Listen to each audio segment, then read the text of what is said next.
Assalamualaikum warahmatullahi wabarakatuh. A'udzubillahi minasyaitonir rajim. Bismillahirrahmanirrahim. Alhamdulillahirabbil alamin wassalatu wassalamu ala sayyidina Muhammadin wa ala alihi wa sahbihi ajma'in. Qala rabbi shrah li sadri wa yassir li amri wa hlul 'uqdatam min lisani yafqahu qawli. Subhanaka la 'ilma lana illa ma 'allamtana innaka antal 'alimul hakim. Wala haula wala quwwata illa billahil 'aliyyil 'azim. Ar-Rahman 'allamal Qur'an, khalaqal insana 'allamahul bayan. Yang dimuliakan tuan pengurusi masjid, para mana terhormat, ahli tata kuasa masjid, khususnya kepada tuan-tuan imam, tuan-tuan bilal, tuan-tuan siap, dan seterusnya kepada jemaah muslimin dan mudah-mudahan ada muslimat yang dirahmati Allah Subhanahu wa taala. Kita mulakan dengan baca surah Al-Fatihah. Mudah-mudahan ada keberkatannya dan dengan juga keikhlasan tuan-tuan berada dalam majlis ilmu ini. Mudah-mudahan Allah ampunkan dosa-dosa kita semua. Pada saat kita buka masa kita baca Al-Quran, kita surah Al-Fatihah. Al-Fatihah. A'udzubillahi minasyaitonirrajim. Bismillahirrahmanirrahim. Alhamdulillahirabbil alamin. Ar-Rahmanirrahim. Maliki yaumiddin. Iyyaka na'budu wa iyyaka nasta'in. Ihdinas siratal mustaqim. Siratal ladzina an'amta 'alaihim ghairil maghdubi 'alaihim waladdallin. Amin. Bila saya rasa kita dah lama sangat tak mengadakan kuliah masjid, kuliah ilmu di masjid ini. Daripada start bulan 3 ke bulan 4 lebih kurang macam tu lah.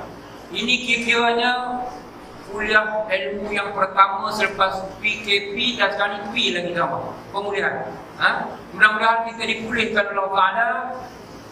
Pertamanya pulih iman dan takwa kepada Allah Subhanahu Wa Ta'ala.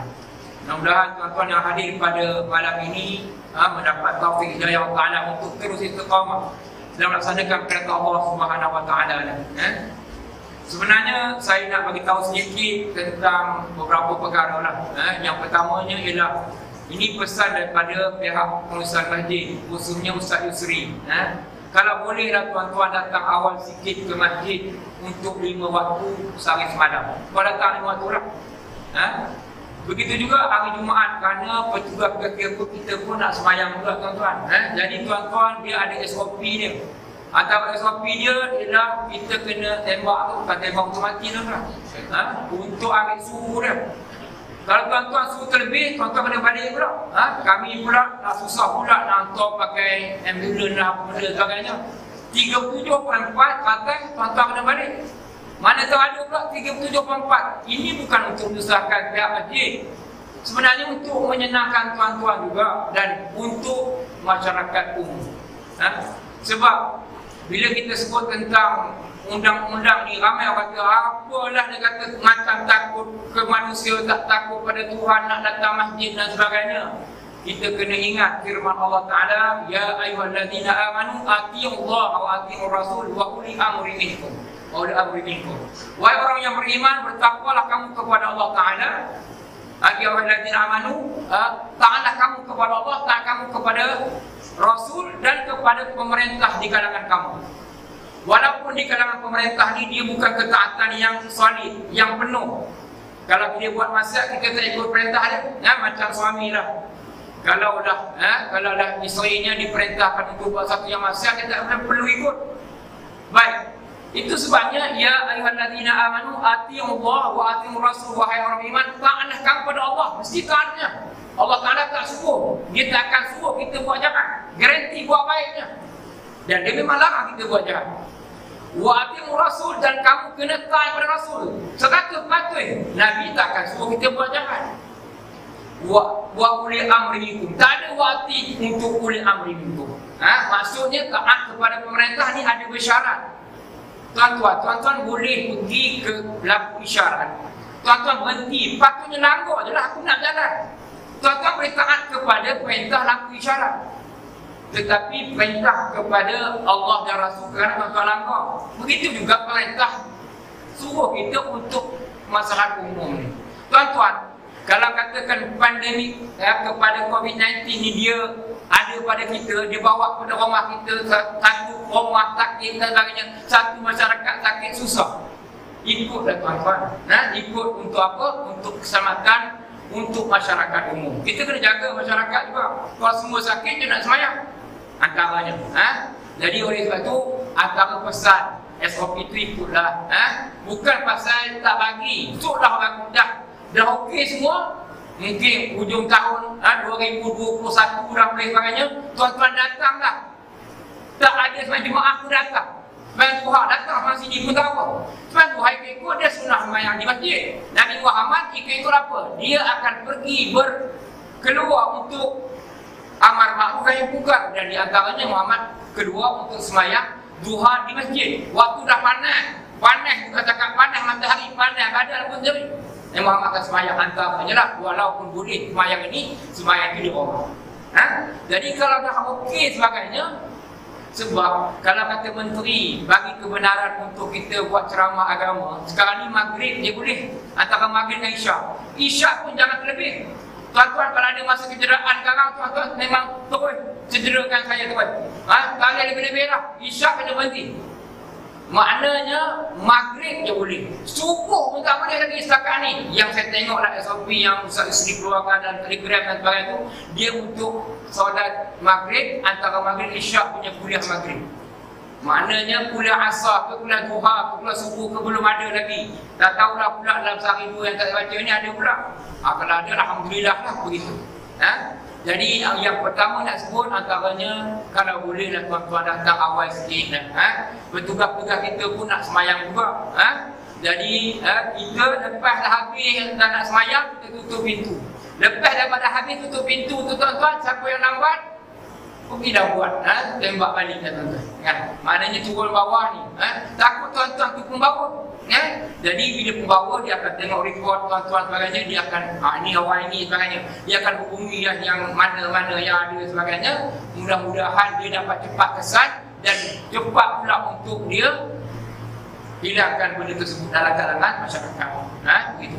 Baik, saya nak fokus kepada tajuk kita hari ini, antaranya ialah tentang ikhlas dalam amalan. Sebab kalau tak ada ikhlas ni tuan-tuan, maknanya di sisi Allah tak ada apa-apa. Tuan-tuan kalau buat amalan kerana Allah Ta'ala dan kerana manusia, dia tak akan dapat apa. Ramai orang buat amalan-amalan baik, sama ada dengan perang. Ada hadis tentang perang, satu hadis tentang dalam hadis tu tentang orang yang pergi perang, orang yang pergi bersedekah, orang yang pergi baca Quran, dia pandai ngajar ilmu. Tapi dia kerana manusia pun ada juga, kerana Allah Ta'ala pun ada, kerana manusia pun ada.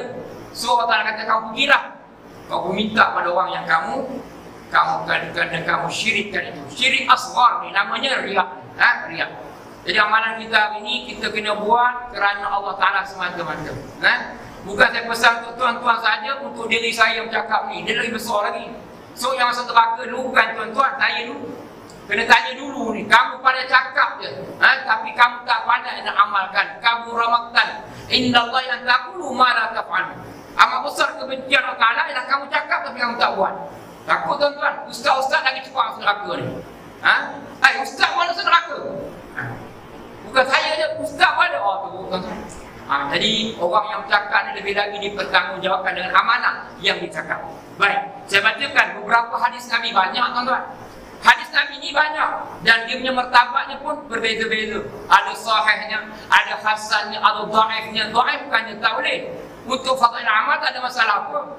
Tuan-tuan, kalau contohnya ada tentang kelebihan beramal, tuan-tuan nak buat, silakan. Contohnya tuan-tuan, Nabi Muhammad pernah tanya Sayyidina Bilal bin Rabah, aku dengar tapak kaki kamu di surga ketika peristiwa Isra dan Mi'raj. Apa yang kamu buat amalan yang sampaikan kamu yang amalan tersebut aku dapat dengar dalam surga. Bukan cakap macam itulah, bukan cakap Melayu tapi cakap Arab je lah tuan-tuan. Nak kata apa? Bilal ni istimewa, kulit hitam, rambut keriting hitam tuan-tuan. Orang tak minat, tak handsome pun. Kalau ada Facebook orang tak nak add tuan-tuan. Nak kata memang tak apa-apa lah, tak apa-apa cantik lah. Orang awet-awet ni tak minat jenis-jenis orang hitam ni. Tambah lagi jenis kulit hitam, rambut keriting.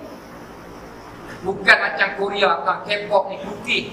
Jenis tak ada bulu roma pun tak ada, bulu janggut pun tak ada. Nak kata bahawa Bilal ni di sisi Allah Ta'ala dan di sisi Nabi kira hebat. Maka apa istimewanya bila kata tak ada apa pun, tapi dia kata antara amalan aku ialah bila aku berwudu, dia akan sembahyang sunat wudu. Tuan-tuan pernah sembahyang sunat wudu? Inilah dia fadail amal. Fadail amal apa? Tuan-tuan nak beramal. Boleh tuan-tuan.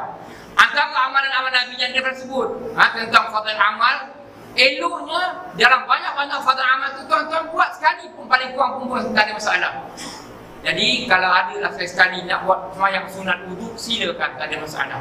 Mungkin dapat kelebihan macam mana bila dapat, mudah-mudahan. Tapi kita tak macam bila tiap kali wuduk dia akan sunat wuduk. Kita tambah lagi wuduk ni betul-betul nak sembahyang. Sembahyang sunat tahiyat masjid pun tepat, tak ada buat sembahyang sunat qabliyah pun tak ada. Tambah lagi tak ada sekarang ni sunat qabliyah ni. Alhamdulillah kita kata punya bagusnya Jabatan Islam tak bagi kita sunat qabliyah. Patutnya kita masuk Allah, dia kata, tuan-tuan, kita di sini di Terono ni, Masjid Ar-Rahman Terono, kita bagi sebelum subuh tu, kita pejam mata sekejap lah. Sebab apa? Sebab kita pun tahu hadis Nabi Muhammad SAW tentang kelebihan sunat qabliyah kepada subuh ni, sunat fajar ni, lebih baik daripada dunia dan segala isinya. Kalau orang tu miskin, dia kaya di sisi Allah Ta'ala. Maknanya kita bagi, walaupun yang lain sebelum zuhur pun ada kelebihan, tuan-tuan. Sebelum zuhur 4 rakaat, bukan 2. Itu sebab kini kopok buat. Kalau kena kopok dengar senyum dia. Dia buat 4 rakaat, kita buat 2 tu pun rasa macam malas-malas je. Dia, ya Allah, tak boleh nak kira lah segi amalan dia suka buat tu. 4 rakaat sebelum dan selepas. Sebelum asar pun ada hadis tentang sebelum asar tu buat 4 rakaat. Walaupun tidak ada dalam hadis yang menyebutkan tentang 4 rakaat sebelum asar tu, itu adalah muakkad. Tapi dia ada disebut tentang hadis nak sembahyang 4 rakaat sebelum tu boleh lah. Tapi ada orang buat sebelum subuh 4 rakaat, tak ada tuan. Kira-kira sebelum subuh ni 2 je. Ada orang lebih-lebih pula sampai 4 rakaat sebelum subuh. 2 lah cukup lah tuan-tuan. Tambah lagi kita nak cepat ni, kan? Nanti tu imam terus-terus ke depan dia, kita tak ada terlewat pula dan sebagainya. Begitu. Baik, hari ini saya bacakan satu hadis Nabi Muhammad SAW. Mungkin ada 2-3 hadis lagi yang menceritakan tentang ikhlas dalam niat kita kepada Allah Subhanahu Wa Taala. Daripada Abu Umamah Al-Bahili radhiyallahu katanya, Rasulullah seorang lelaki telah datang menghadap Rasulullah dan lalu bertanya, "Ya Rasulullah, bagaimana hukum seseorang yang pergi berperang untuk mencari pahala dan nama yang terpuji?" Seorang sahabat Nabi jumpa Nabi, tanya Nabi. Dia kata apa? "Wahai Rasulullah, bagaimanakah hukum seseorang yang pergi perang untuk cari pahala, untuk cari redha Allah, dan pada masa yang sama untuk mencari nama yang terpuji?" Nak jadi ini orang apa? Orang kuat, pahlawan ke apa, nama terpuji. Ini orang syuja'ah, orang ni kuat. Ini orang yang pandai dalam peperangan. Kalau pergi perang menang, dan katakan menang, dia boleh bunuh ramai orang pula sebagainya. Orang yang hebat. Maka apa yang akan didapatinya? Dia dapat apa? Kata sahabat ni tanya Nabi. Maka Rasulullah SAW pun menyatakan kepadanya dengan bersabda, orang itu tidak beroleh sebarang pahala. Kira dah bagus dah tuan-tuan. Dia nakkan nama Allah Ta'ala, nakkan redha Allah Ta'ala, tapi nak juga nama. Ada juga redha Allah Ta'ala, tapi pada masa nak nama. Kata Nabi tak dapat pahala pun. Dia tidak beroleh sebarang pahala. Si penanya mengulangi pertanyaan 3 kali. 3 kali. Biasanya 3 kali sahabat tak tanya lagi dah. Macam orang pengajar kan. Dah kata 3 kali ini, udahlah. Apa lagi? Aku jawab itu lah. Maka si petanya tu tanya 3 kali dalam pun pula tetap menjawab, orang itu tidak beroleh sebarang pahala. Dan tanya 3 kali, Nabi tetap jawab tak ada sebarang pahala.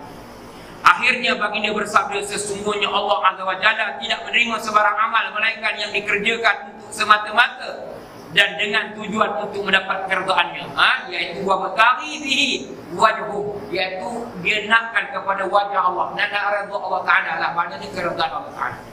Ini kita kena pegang sungguh-sungguh.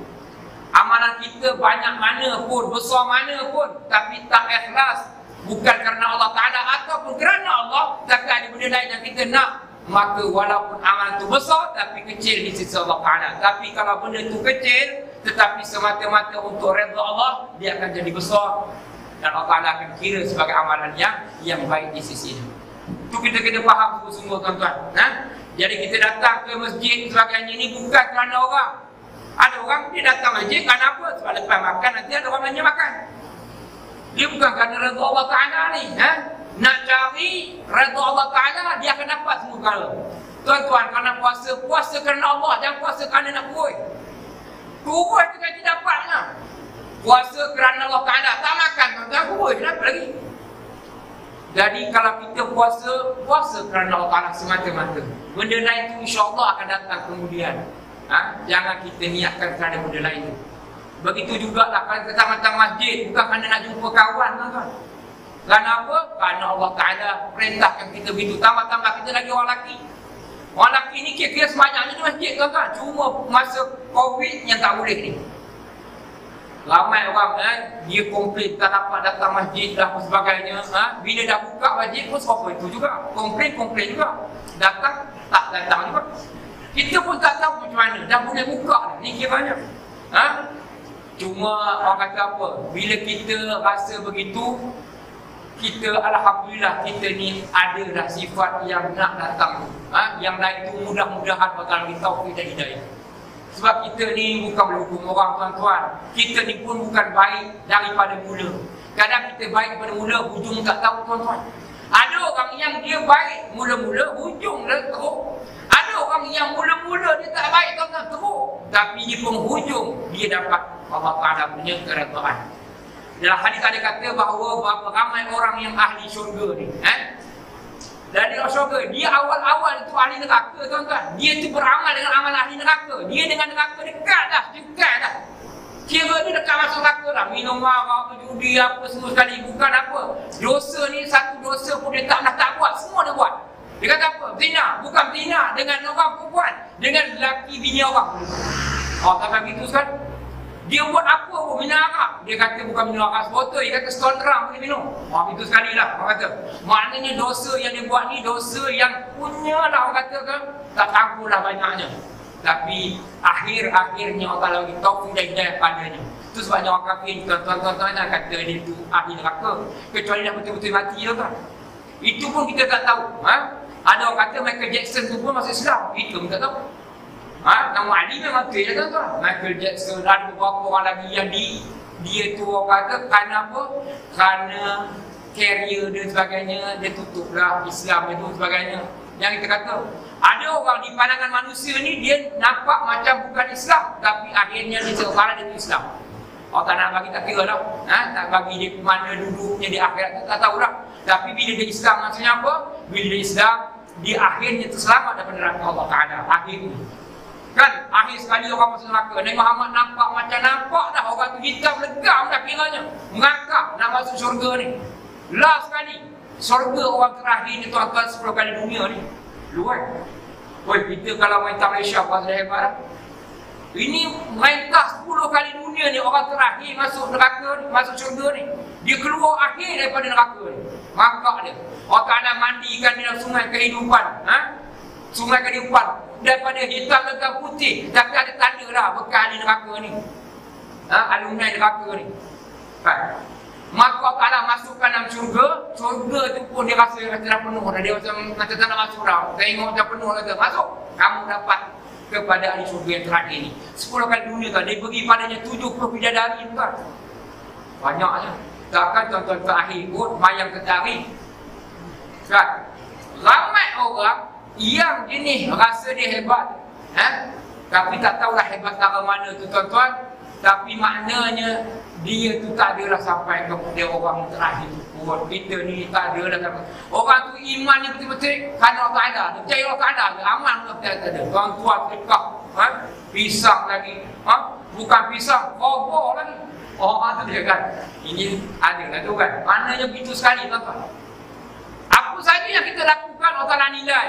Yang nilainya Allah Ta'ala. Ikhlas ni sir min sirillah. Ikhlas ni adalah satu daripada rahsia-rahsia Allah. Malaikat jangan tulis je kan. Dia ni ahli perang, mati dalam medan perang, dia tulis je, dia kan tahu niat kerana apa. Begitu juga orang baca Quran. Dia baca Quran bagus je lah. Orang yang dermawan lah ni. Dia ada 3 orang disebutkan dalam hadis. Ada kata yang ini dua susunan dia berbeza-beza. Maknanya malaikat tulis dia ni. Tapi Allah Ta'ala yang akan menentukan dia tu ikhlas atau tidak. Dan dia diseret dengan kakinya di bawah, kepala di atas. Malu kita, tuan-tuan. Jadi hari ini kita betul-betul yakin bahawa apa yang kita lakukan, biarlah keyakinan itu berpandukan kepada keikhlasan kepada Allah Ta'ala. Wa ma umiru illa liya'budullaha mukhlishina lahu-d-din. Kamu tidak diperintahkan melainkan untuk mengikhlaskan dalam ibadah kepada Allah Ta'ala ni. Saya baca satu hadis yang lain, tuan-tuan.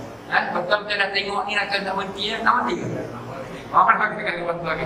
Sebab kita pun habis betul-betul je, habis tempoh sembahyang sunat baru habis sembahyang, tuan-tuan. Oh cepat kita punya kuliah ni awalnya. Jadi tuan-tuan bersabarlah sedikit. Kan? Orang kata apa? Biarlah kita berlalu dalam taman-taman syurga dan biarlah kita menghirup taman-taman syurga itu lama sikit. Memang tak ada tuan-tuan, apa ada? Paling tidak pun ada ekor sejuk itu je pun. Ayam tak ada. Aku ni datang rumah Allah Ta'ala, tetamu Allah Ta'ala. Tetamu Allah Ta'ala mesti dilayani dengan baik. Kira baik tadi tuan-tuan. Allah Ta'ala bagi bukan tuan-tuan bagi ayam. Allah Ta'ala bagi redha Allah Ta'ala, mudah-mudahan. Kan? Dan senang tuan-tuan, orang yang dalam majlis ilmu Allah Ta'ala ni, orang yang datang lambat pun Allah Ta'ala akan ampunkan dosa ni. Tambah lagi tuan-tuan daripada awal. Tak gerak ni. Kan? Gerak pun macam apa? Sebab dia nguping gerak, gaul. Ada gaul ke sini tuan-tuan? Ada. Jadi kalau sakit-sakit tu berobatlah. Tak ada Allah Ta'ala jadikan penyakit, melainkan ada baginya ubat. Dia kata COVID pun tak ada penyakit, tak ada ubat ni. Dulu apa mana? HIV pun tak ada. Belum jumpa lagi pun. Tuan-tuan kalau jumpa je dia orang kaya tuan. Carilah mana tahu kan. Belakang rumah ada pupuk tahu benda ke, kalau makan-makan 3-4 orang yang jadi penyakit COVID ni, baik pula. Pergi belakang ke KKM ni. Mesti ada punya. Kecuali mati je tuan-tuan. Mati tak ada ubat. Oleh sebab itu tuan-tuan, Allah Ta'ala bagi kita banyak kelebihan-kelebihan di dunia ini. Antaranya Allah Ta'ala bagi kita pandai. Pandai dalam apa? Pandai dalam hal-hal dunia. Tapi jangan ingat kamu pandai dunia, Allah Ta'ala tak taklifkan kamu dengan akhirat. Kita pandai tuan-tuan. Kita pandai menjahit, kita pandai repair kereta motor, kita pandai IT dan sebagainya. Tapi itu sampingan tuan-tuan. Itu untuk apa? Untuk kehidupan manusia. Takkan semua pandai bahagian apa? Bahagian masak aja. Maka susahlah cemat. Kan? Maknanya pelbagai ni kepandaian kita ni, tapi bukan itu yang Allah kira kan. Antaranya pandai kita berbagai-bagai tu. Terusnya apa? Untuk abdi diri pada Allah Ta'ala. Nabi Muhammad, dia ni seorang insan macam kita juga. Dia melakukan kerja-kerja biasa macam kita juga. Dia ramah. Disebutkan dalam hadis bahawa Nabi Muhammad pun dia kemuncuk tu dia pun jahitkan sebagainya. Kita pun tak jahitkan kan. Tetapi satu hebatnya Nabi Muhammad, bila waktu semayang itu berkumandang azannya, Nabi tinggalkan benda-benda tu, tapi kita masih menjahit dulu. Nabi Muhammad tinggalkan benda-benda tu, dan dia terus macam tak ada apa-apa tak dunia tu, dia akan pergi ke masjid. Kita tak boleh nak buat macam tu. Kalau boleh buat pun separuh pun dah kira okey dah. 5 waktu sehari semalam Nabi Muhammad betul-betul abdi diri pada Allah pada waktu semayang 5 waktu. Kalau kita buat nanti tuan-tuan. Kalau ada tengah kepala kubur, 3 kubur, dia kata mana boleh ke kubur hilang Allah. Kalau kita pun cari kubur balik sebagainya, satu tinggal. Kemudian jenis orang yang jenis menjahit-jahit ni kan, jahit kan tak siap dah apa sebagainya ni nak kaya ni. Ayah haji lah pula kan, tahu. Jadi tinggal pula. Sebab apa? Sebab benda-benda dunia ni menguasai diri kita. Kalau boleh kita kurangkan benda dunia ni, jadi kalau Ta'ala tu besar dalam diri kita. Kalau boleh. Saya kadang-kadang dengar dalam ceramah, dalam TV, ada radio ipuh tuan-tuan. Macam mana Ustaz ABTU ni kadang tak boleh nak buat sama dia tuan. Hebat dia. Tadi pun dengar cerita dia. Macam mana dia dengan masyarakat. Walaupun orang kata apa sedekah tu secara sembunyi-sembunyi dah dibaik dah. Tapi kalau kata sedekah jangan terang-terangan tu, tidak riak pada Allah pun okey. Untuk menggalakkan orang tak ada masalah tuan-tuan. Tuan-tuan, di tangan dia saja berapa ramai orang yang Islam di tangan dia. Kita hari ni dah berapa ramai, dah berapa lama kita Islam. Seorang pun tak kita Islam lagi. Orang jauh Islam ada kan? Dengan kita punya maki hamun orang tak datang masjid kan? Kita orang datang masjid, kita kata perli pula woi, lama menok tak datang kamu ni, dia kata kan. Aku ingat dah mati. Siap dah mati. Sampai begitu kasarnya kita. Rai kadang lepas ni kita minum sama-sama, makan roti canai yang apa benda kan. Tambah lagi kedai adung ni pun ada tercanai dah. Sedap lah lembut. Kita promo dah tuan-tuan. Kedai cemat dah mana pula perginya tercanai tu hilang. I say man kan. Pak Din pun cakap mana ni.